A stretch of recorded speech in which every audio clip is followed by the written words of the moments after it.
دوستای عزیز و بزرگوار، یک مسلمان، یک مومن زمان ایمانش کامل می شود و ایمانش درست و صحیح واقع میشه وقتی که رسول الله صلی الله علیه و سلم از هر چیز دیگری دوست داشته باشه.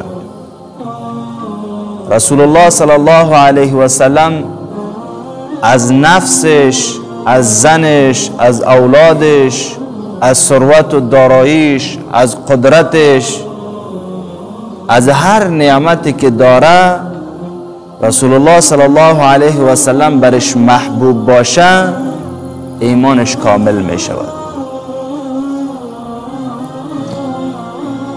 رسول الله صلی الله علیه و سلم می فرماید: لا یؤمن احدکم حتی اکون احب الیه من والده و ولده و الناس اجمعین.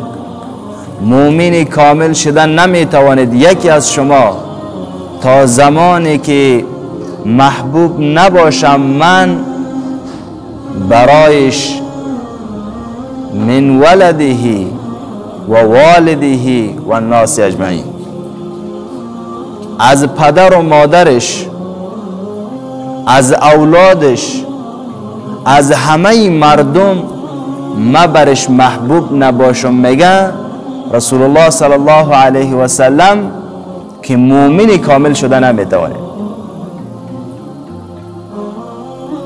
دوستای عزیز، ما چطور بتوانیم بفهمیم که ما به رسول الله صلی الله علیه و سلم محبت بیشتر از اولاد خود، محبت بیشتر از پدر و مادر خود، محبت بیشتر از قوم و اقربا و خیشا و دوستای خود، محبت بیشتر از همه مردم به رسول الله صلی الله علیه و سلم داشته باشیم؟ چطور بفهمیم؟ علما میگن زمانی که فرمان رسول الله صلی الله علیه و سلم و دستور رسول الله صلی الله علیه و سلم به یک امر بود، ولیکن پدر و مادر ما یا اولاد ما یا قوم و اقربای ما از ما چیز دیگری را میخواست و ما فرمان و دستور رسول الله صلی الله علیه و سلم ترجیح دادیم به گفته اولاد خود، به گفته پدر و مادر و اقربا و خیشای خود، گفت رسول الله صلی الله علیه و سلم انجام دادیم و براهی که رسول الله صلی الله علیه و سلم تعیین کرده بود رفتیم، پس اینجا فهمیده میشه که ما نسبت به اولاد خود و پدر و مادر و اقربای خیشای خود رسول الله صلی الله علیه و سلم دوست داشته بودیم. البته علما مومن کامل تشبیه داره با گروه. یک گروه زمان روشن میشه و زمان ما حول اطراف خود روشن میکنه که از برق مرکزی برای از دو لین آماده باشه، یک لین مثبت و یک لین منفی. تا زمانی که از مرکز برق به این گروه دو دانه لین، یک لین مثبت و یک لین منفی وصل نشوه، این گروه هرگز نه خود روشن میکنه و نه میتواند که اطراف و خانه خود روشن بکنه، ماحول خود روشن بکنه. این کار انجام داده نمیتونه. پس مومن هم تا زمانی که به رسول الله صلی الله علیه و سلم محبت نداشته باشه و تا زمانی که از رسول الله صلی الله علیه و سلم اطاعت نکنه، فرمان نبره، دستورش به جان و دل قبول نکنه، او مومن کامل شده نمیتونه. نورانیت و درخشش ایمان بر او نمی باشه.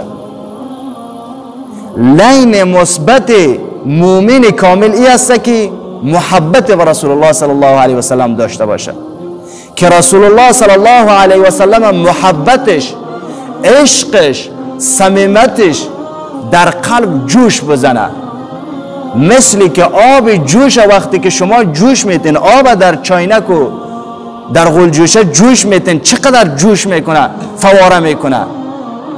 تا زمانی که محبت رسول الله صلی الله علیه و سلم در قلبها همین تو جوش نزنه، همین تو خروش نکنه، درخشش ایمان بر ما نمی باشه.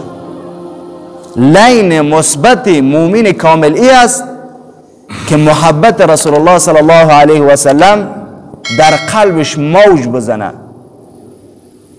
و لین منفی ای است برادرای محترم بر یک مومن و مسلمان کامل که او در هر زمان، در هر مکان، تحت هر شرایطی از رسول الله صلی الله علیه و سلم فرمان ببره، از رسول الله صلی الله علیه و سلم اطاعت بکنه. شما ببینید نفس انسان تقاضا داره، انسان با خود خواهشات نفسانی داره. خواهشات نفسانی انسان میخواد که انسان نماز نخوانه، انسان سنتای رسول الله صلی الله علیه و سلم زنده نکنه و بر مردم طعن و بد و رد بگویه، همسایه آزاری بکنه، مردم آزاری بکنه، مال مردم بخوره. ولیکن این انسان به تابعداری از رسول الله صلی الله علیه و سلم نفس خود کنترل میکنه، خواهشات خود کنترل میکنه. این لین منفیش است. مثل که از مرکز بر به گروه دو لین مثبت و منفی وصل نشوه، گروه نه خودش روشن نمیشه نه اطراف خود روشن میکنه. تا زمانی که مسلمان هم این دو صفت نداشته باشه، یکی ای که محبت رسول الله صلی الله علیه و سلم برش نباشه و یکی فرمان رسول الله صلی الله علیه و سلم نبره، تابعدار از رسول الله صلی الله علیه و سلم نباشه، درخشش و نورانیت ایمان برش نمی باشه.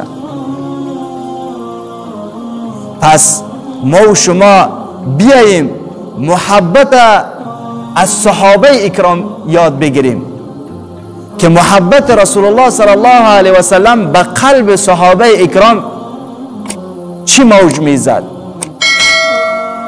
چطور صحابه اکرام و خصوصا چاریار بزرگوار و خلفای راشدین محبت رسول الله صلی الله علیه و سلم در قلب داشتند. شما ببینید که صحابه اکرام محبت رسول الله صلی الله علیه و سلم به خود گرفته بودند و محبت زن و مال و دارایی و ثروت و همه را پشت سر گذاشته بودند.